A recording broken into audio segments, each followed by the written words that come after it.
Почитувани гледачи на КМ телевизија, почитувани љубители на спортот, вие го гледате 41-то издание на спортскиот преглед поддржан од спортските обложувалници Евротип. Спортскиот преглед ќе го започнеме со она што беше најактуелно, освен пласманот на македонската фудбалска репрезентација на Европското првенство, за што информиравме во минатото издание на спортскиот преглед. Во средата Македонија го одигра и последниот надпревар од Лигата на нации. Одлучувачки надпревар за пласман во Б дивизијата на Лигата на нации на УЕФА. Меѓутоа Македонија за жал не успеа да победи на тој надпревар и останува во С дивизијата. Игравме против Ерменија на неутрален терен во Никозија на Кипар. Пораз од 1:0 со голот на поранешниот фудбалер на Вардар Ховханес Хамбарџумјан во 55-та минута. Пропуштена една голема шанса, една убава можност Македонија да се испроба со поквалитетни репрезентации во Б дивизијата, меѓутоа тоа е тоа, остануваме во С дивизијата. Наредното издание на Лигата на нации ќе биде квалификацијско за следното европско првенство во 2024 година. И освен во оние регуларни квалификации, тука ќе ја бараме шансата за пласман на втор последователен континентален сопир. Сега ќе продолжиме со актуелностите од домашната спортска сцена. Продолжи првата фудбалска лига на Македонија, се одиграа надпреварите од 12-тото коло.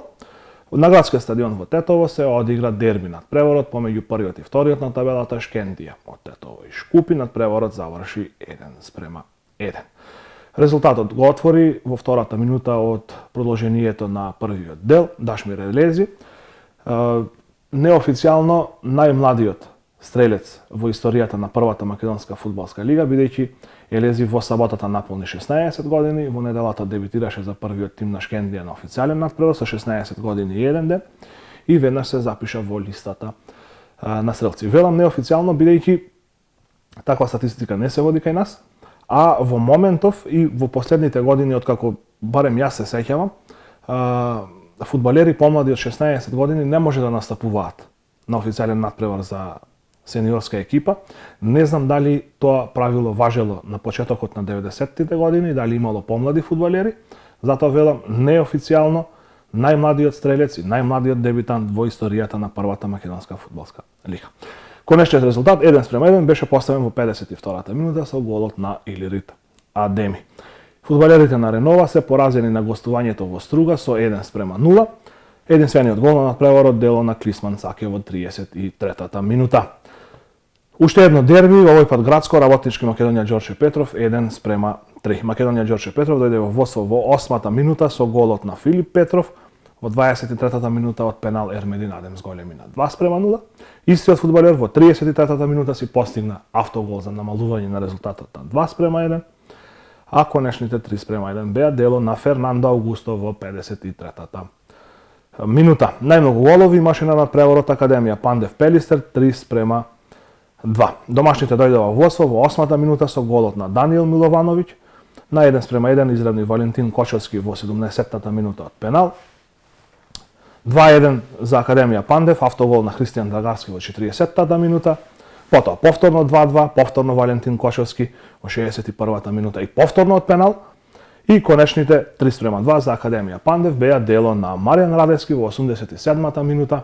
Исто така од пенал, значи 3 пенали на овој надпревар, сите 3 реализирани. И на последниот надпревар кој што се одигра во саботата, Борец Вардар 0:2. Во последните 10 минути решен победникот Јован Поп Златанов во 80-та и Матеј Цветановски во 91-та минута.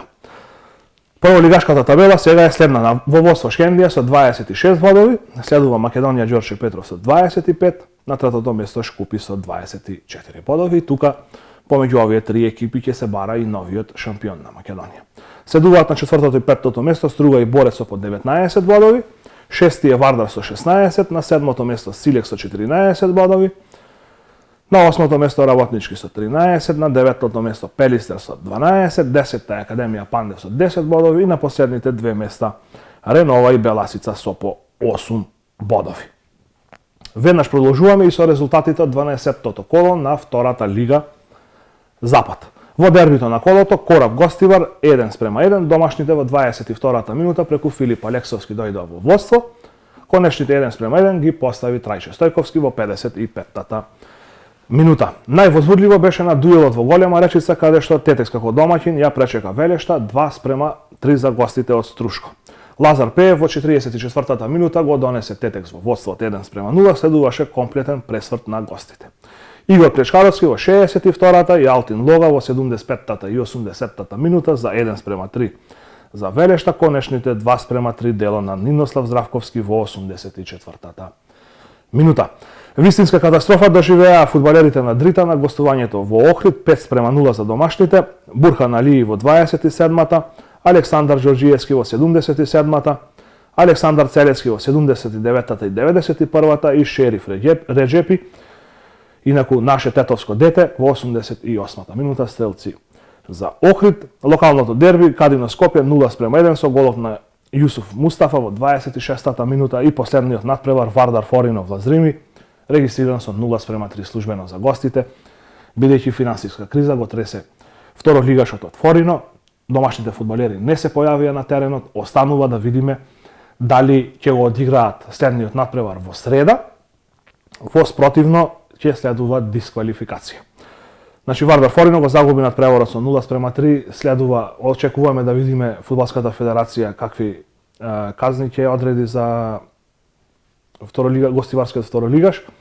Според правилникот, казната е од -3 до -9 бодови, како и парична казна, но ќе се очекаме да видиме во среда дали Вардар Форино ќе го игра надпреварот или и дефинитивно ќе се откаже и односно ќе биде дисквалификуван од второлигашката конкуренција.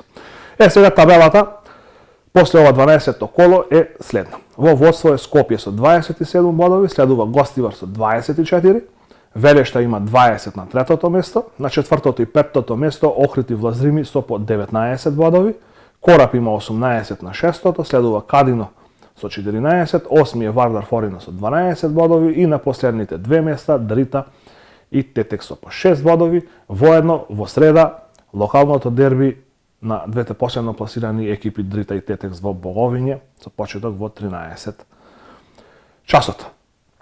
Одиме на третата лига Запад, каде се одигра надпреварите од петтото коло. Локалното дерби Беса од Добридол против Врапчиште 2:0, Аид Беадини во 10-та минута и Нусрет Курти во 22-та стрелци за екипата на Беса. Пролетер Тунчевиште Речица 1:5 за домашните стрелец Робертино Златевски. За гостите Ариф и Биши постигна 3 голови и Хузри Джемаили 2.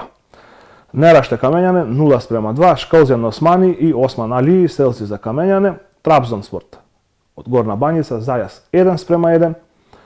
За домашните во 70-та минута од пенал Лаврем Нуредини, додека за гостите Аријан Сейдини во 86-та минута и на последниот надпревар Љуботен Арсими 0:6, Ерсел Дико 3 голови и останатите беа дело на Фариш Шабани, Вулнет Елмази и Шкумбин Алију. Кичевски напредок беше слободен ова коло. Табелата во третата лига Запад е следна. Во водство е Беса со 13 бодови, следува Арсими со 12, на третото место е Речица со 10, четврти е Врапчиште со 9 бодови, на петтото место Камењане со 7, шести е Заја со 6 бодови, седмата позиција за Трабзонспорт со 4 бодови, од 8-то до 10-то место напредок Нераште Љуботен со по 3 бодови и на последното 11-то место е Пролетер без ниту 1 бод. Сега во продолжение ќе погледнеме изјавата на Ерсел Дико, фудбалерот на Арсимио Чегране, кој што постигна хетрик против Љуботен, воедно и најдобар стрелец после овие 5 кола во третата лига Запад. Да го погледнеме Ерсел Дико. На сите екипи сакам да имаат среќа и успеси. Сите екипи сакам да имаат успеси и фер и коректно утакмици. Ние како Арсими овој година се форциравме и чекаме да бидеме на првите два мести. Можеме и да кандидираме за втора лига. Спортскиот преглед, поддржан од спортските обложувалници Евротип, го продолжуваме со резултатите од 15-тото, воедно и последно есенско коло во првата женска фудбалска лига на Македонија. На домашен терен Шкендија Топгол 4:0, Ера Емурли и 3 погодоци на Хава Мустафа. Љуботен Скопје 2014 0:8, додека на останатите надпревари Шкупи Тиверија 0:7, Борец и Статов 1:2, Атлетико Кочани 8:0, Каменица Саса Плачковица 6:0 и Деспина Речица 2:0. Слободна беше екипата на AS United од Струга. Табелата изгледа вака после есенскиот дел. На првото место Каменица Саса со 39 бодови, следува Тиверија со 35, од третото до петтото место Деспина, Скопје и AS United со по 34 бодови, на шестото место е Речица со 23, седмо и осмо место за Истатов и Шкендија со по 21 боти. Тука има една црта која што ги одредува екипите кои што и наредната сезона ќе играат во прволигашката конкуренција. Под цртата моментално се Топ Гол со 16 бодови, Љуботен со 15, на 11-тото место Велешки Борец со 13, 12-то место за Шкупи со 11 бодови, 13 и Атлетико од Битола со 10 бодови, на предпоследното 14-то место Плачковица од Радови со 3 бодови и последен е Кочани без ниту еден бод и со катастрофална гол разлика. Бидејќи викендов имавме два надпревари кои што се одиграа во Тетово и Шкендија и Љуботен беа домаќини, во продолжение ќе ги погледнеме изјавите од актерите на овие два надпревари. Денеска ја заигравме и последната утакмица во полата сезона за ова година. Успеавме да победиме 4:0 против екипата на женски фудбалски клуб Топ Гол од Манастир, што се од Битола. И игравме многу добра утакмица и многу сум горда со девојките. Очекувам и другата пола сезона да играме вако супер како што сме. И да победиме, само вака да идеме напред, да бидеме таму каде што ние сакаме да бидеме. Од целокупните утакмици на оваа сезона, ние освоивме 15 бода, можевме и повеќе, можевме и подобро. Се надеваме дека од полусезона ќе биде се подобро и подобро. И ова утакмица беше нова искуство за нас. Се надеваме дека ќе има подобро. Па, конкретно сме задоволни од цела полусезона. Имавме и полесни утакмици, што можевме да земеме тие бодови и победи. Тоа се надеваме на подобра игра. И дека ќе бидат во погорниот дел од моите, односно играчи сум презадоволен. Завршија она што требаше, што им беше зададено. Среќа, убави денови за македонски фудбал и тоа е тоа. Спортскиот преглед поддржан од спортските обложувалници Евротип го продолжуваме со резултатите од кошарката. Првата кошаркарска лига на Македонија викендов немаше надпревари, бидејќи кошаркарската репрезентација се подготвува за квалификацијските надпревари против Италија и Естонија. Знаеме дека тие надпревари ќе се одиграат во Талин, двата надпревари во оној балон или меур како што се нарекува. Поради пандемијата со COVID-19 потребни ни се победи, против Естонија потребна ни е победа со двоцифрена разлика, односно од 10 поени и нагоре. Италија е веќе пласирана на Европското првенство како домаќин, но незините резултати се сметаат во групата, така што не би било лошо да ја совладаме и подмладената Италија. Во втората кошаркарска лига Запад се одиграа надпреварите од третото коло. Ова беше втор надпревар за кошаркарите на Тетекс, бидејќи претходно беше одложен надпреварот против Скопски Партизан. Втор надпревар и втора победа за Тетекс, овој пат на гостински терен против Мега Баскет во Прилеп од 71:61. На останатите надпревари Партизан Фодно Сан, Спорт Тим Неготино 94-24, Ринија Куманово Чаир 66:80, Хераклеја Пелистер 2 82:77 и на последниот надпревар Спарта Охрид 79:82.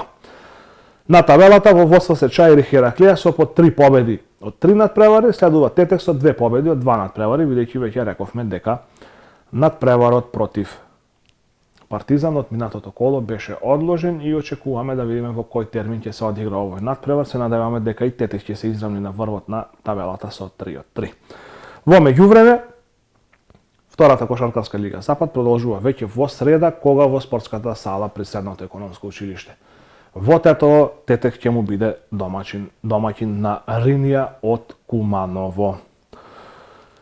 И за крај резултати од одбојкарското првенство на Македонија. Започнуваме со седмото коло на Машката лига. Дибра Воре Лирија 0:3. По сетови 14-25, 12-25 и 18:25. И втората тетовска екипа забележа победа. Универзитет Тетово, Весна Пробиштип 3:0, 25:14, 25:21 и 25:13. На останатите надпревари во дербито на колото Вардар Джио Струмица 1:3 и Борец Јанта Волеј 3:0. Колото ќе биде затворено денес со надпреварот помеѓу Штип Угада и Шкендија. На табелата во водство е Универзитет Тетово со изброј бодови како и Джио Струмица по 21, односно максимални 21 бодови од 7 надпревари. Следуваат Вардар и Борец со по 15, на петтото место е Шкендија со 12, шести е Штип со 9, меѓутоа овие две екипи веќе рековме дека денес треба да го одиграат својот надпревар од седмото коло. Следуваат од 7-то до 9-тото место Лирија, Весна Пробиштип и Јанта Волеј со по 3 бодови и последен е Дибра Волеј без ниту 1 бод. Во женска конкуренција се одиграа надпреварите од 6-тото коло. Екипата на Универзитет Тетово беше поразена со 3:1 на гостувањето во Скопје од Фитфан Волеј, 25:20 за домашните во првиот сет, 25:14 за Универзитет Тетово во вториот, но последните два сета им припаднаа на одбекарките на Фитфан Волеј со 25:17 и 25:21. На останатите надпревари Струмица Ускана 3:0, Угада Студент Наковски Волеј 1:3 и во дербито на колото Јанта Волеј Кисела Вода Работнички 3:2. Надпреварот помеѓу Пелистер Волеј и Виктори Волеј е одложен, а колото ќе биде затворено во вторник, односно утре, со надпреварот помеѓу Македонија Макс и Јанта Волеј Форца. Слободен ова коло беше екипата на Бамикор од Тетово. Во групата А, во водство екипата на Вардар со 15 бодови, следува Наковски Волеј со 10, на третото место Фитфан Волеј со 9, додека Универзитет Тетово е на четвртото место со 8 бодови. Во групата Б, во водство е Јанта Волеј Кисела Вода со 13 бодови, колку што има и Работнички на второто место, додека Бамикор е последен, седми без ниту 1. Во двоено Бамикор беше и слободен ова коло. Тоа беше се за денешниот спортски преглед, поддржан од спортските обложувалници Евротип. Имавме малку репрезентативен фудбал, малку репрезентативна кошарка и комплетни резултати од случувањата во 4 екипни спортови во Македонија. Вие немај да заборавите да ги посетите спортските обложувалници Евротип, ве очекуваат голем број на изненадувања, но да го посетите и вебсајтот на Евротип, каде што може да се обложувате на интернет. Без разлика дали ќе се одлучите за она класично обложување на уплатно место или за ова сега ново модерно на интернет, ве очекуваат голем број на изненадување. Довидување и се гледаме повторно следниот понеделник.